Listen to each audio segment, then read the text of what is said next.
Life in the ghetto was tough, man. I'm not gonna lie. For a long time, I was young. I didn't even go down the street or anything. I just stayed home. We started having a lot of trouble, a lot of problems at home. We just didn't, I didn't, you know. But at 12 years old, I started hustling. I started picking up cans, scrap metal, and different stuff like that. It was $1 a day. Started from $1 a day, hustling. Then I went into, got a friend of mine named David. David introduced me to a job with washers, refrigerators, and all the different things. When I got to the job, I mean, it was a job. It was a better job because I went from $1 a day to $20 a Saturday and $5 every day after school, you know. And to me, it was big money back then. Then I moved up and down the scale and went down the street. I went too far from my house, from N.J. We used to call it Chris Car Wash.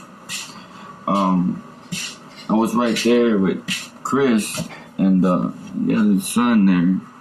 I remember like it was yesterday, man. He had all the people there working for him, man. I don't know how he did it, man. He paid everybody $40 a day. And believe me, we used to get a lot of cars. We used to wash cars. But I decided one day that I would just get out of there and just go somewhere else and wash cars somewhere else. And I made more money that day than I've ever made. I made like $80. And I had a bunch of tips too. I worked at another car wash, and it was like $5 half. If you wash half of the car, you get $5. That's a lot more than $40 a day, you know what I'm saying?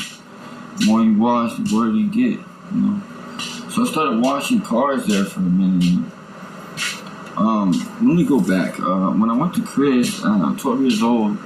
$40, I saved up Saturday after Saturday, and I actually owned up to a PS2. I remember like it was yesterday. I bought my first game that I've ever bought was SmackDown vs. Raw 2007. That game right there to me was beast. I mean, I stayed on that game 24/7. I'm not gonna lie. I even had a trailer. I had a trailer outside back at my mom's house. And that's when I later on met Roxanne. And I don't know. I kept talking to her on the phone, and we were going to school. We actually got together. When we really actually got together was after it was middle school, but it was summer school. Now, I'm gonna tell the truth, and I know Roxanne already knows it, but I'm not even gonna go into that detail. But I had already gone to Mexico, down Chihuahua, and we're not gonna get too much on the details, but I went down to Mexico and I had another one out there. And I had already dated someone, but I wasn't really being faithful. So I actually cheated on the Mexican with Roxanne. And a few others too, because I thought I was a player at the time. But going back to the car wash, yeah, so I bought myself a PS2. And man, I stayed on that PS2. Believe that PS2 lasted me a long time. I played Scarface, The World Is Yours. I played a lot of different other games. But that's one of the main games, because I really stayed on that game. I mean, to me, up until this point, Scarface, The World Is Yours, the PS2 is like epic. And then the year that it came out is 2006. So I had it old. Believe me, I used to always put all the cheat codes and man, I used to really love that game. And I kind of liked it, the SmackDown vs. Raw 07, but not as much. But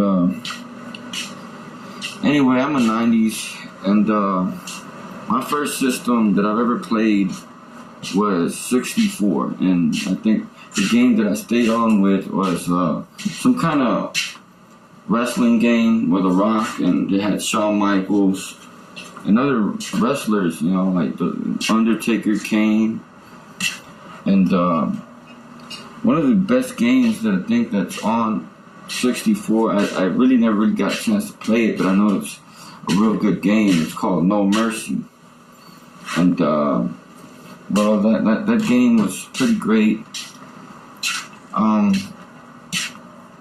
But going on my legacy, my gamer legacy.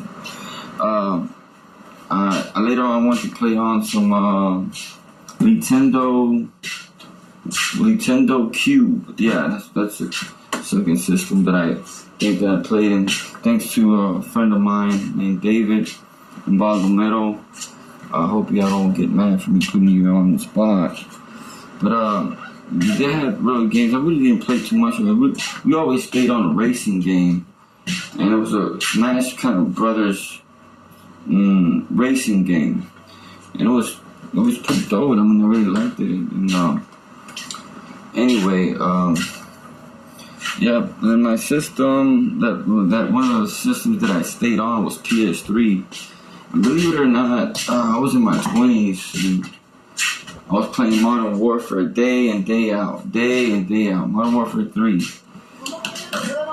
And other stuff. But I'm going to be honest with you. I'm going to have to end the podcast right here. And thank you for listening to DJ Courage. Growing Up in the Ghetto podcast. Number, I don't know which one, but life in the ghetto was tough. I'm not gonna lie. For a long time, I was young. I didn't even go down the street or anything. I just stayed home. I started having a lot of trouble with my problems at